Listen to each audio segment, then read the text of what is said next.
Sometimes telling stories around the campfire during summer camp is one of the best experiences ever. But the best stories during this time are the spooky ones. Today we will look at some true creepy summertime horror stories that will give you the chills and maybe a sleepless night. No memory. I remember when I was growing up, my bedroom was the only one that faced the street. When I was about 8 or 9 years old, I remember my dad waking me up calmly but firmly. Afterwards, he told me to go into the bathroom and shut the door. I was dead asleep, so it was obvious that I would become grumpy when awoken. But even though I was super annoyed, I still listened. I guess I was more tired than I thought, because I literally fell asleep on the bathroom floor. The next morning, I asked my mother what had happened at night. At first, she seemed oblivious and confused. I then looked at my dad like she was crazy and asked him why he had woken me up. But to my surprise, he also denied doing it. This started becoming frustrating to the point where I cried, but I just chose to let it go. But the thing is, I was sure that he had woken me up because I could not just wake up and go to the bathroom on my own. Fast forward to when I was in college. I was home for the break and decided to ask the same question again. For years, ever since it had happened, the thought of that night has never left my mind, and it still bothers me to bits. When I asked again, my dad went, "I was wondering if you even remembered that." As it turns out, a lot of houses in the block were vandalized and robbed all those years ago. Someone had broken into the garage and was inside the house. My room by then was partially over the garage. When my dad heard it happening, he quietly got me to safety. And when the police were called, the guy just ran. He was never caught though, and my parents did not want to terrify a kid. So for years after that incident, they pretended like nothing had happened. At first, I thought it was supernatural, but it was certainly unsettling. Ghost time. I remember when I was in high school, I had a lot of creepy experiences.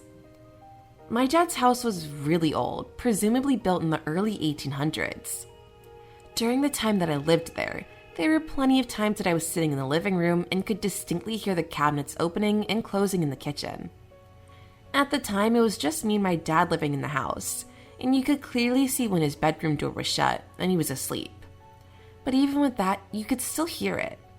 My dad would work 7 to 3, but he occasionally worked a PM or overnight shift.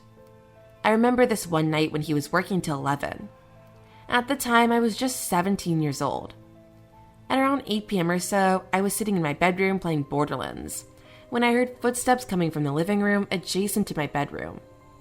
My first thought that my dad was home early, and since I knew all was okay, I went back to playing Borderlands.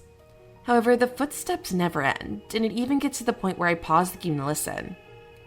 I clearly hear the footsteps slowly pacing back and forth between the living room and the kitchen, in a very steady rhythm. This freaked me out and I laid in bed scared shitless. I even started counting the steps, and every time, it took 15 paces to the living room and 15 back to the kitchen. Long story short, I never slept that night, just hearing the steps in my head and imagining the worst.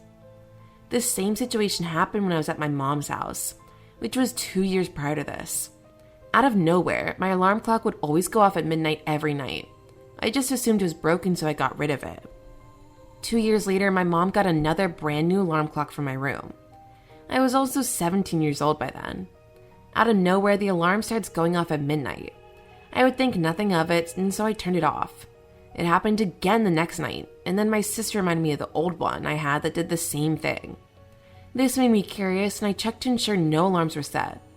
I even double-checked it at 11:56. And sure enough, the alarm still went off 4 minutes later.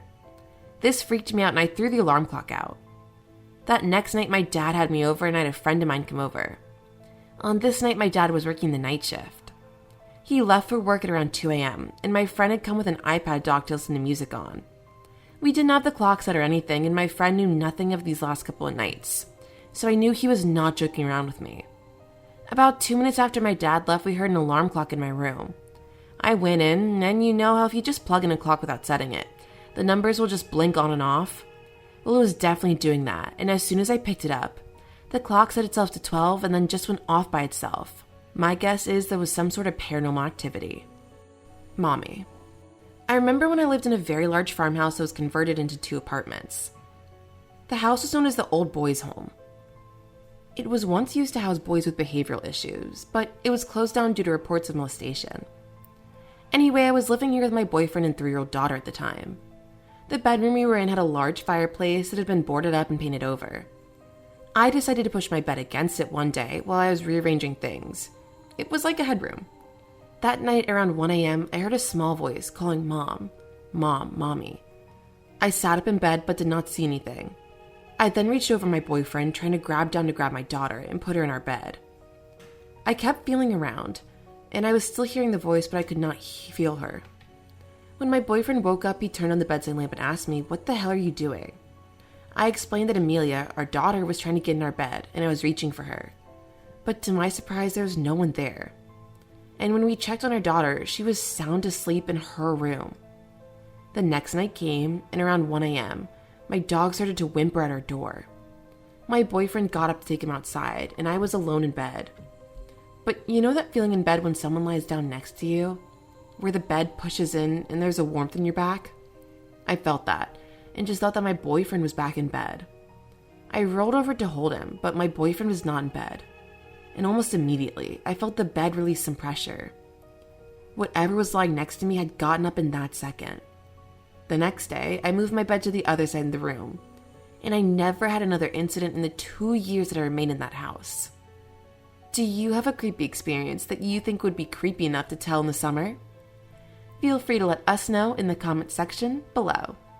Thanks for watching, and I'll see you in the next one.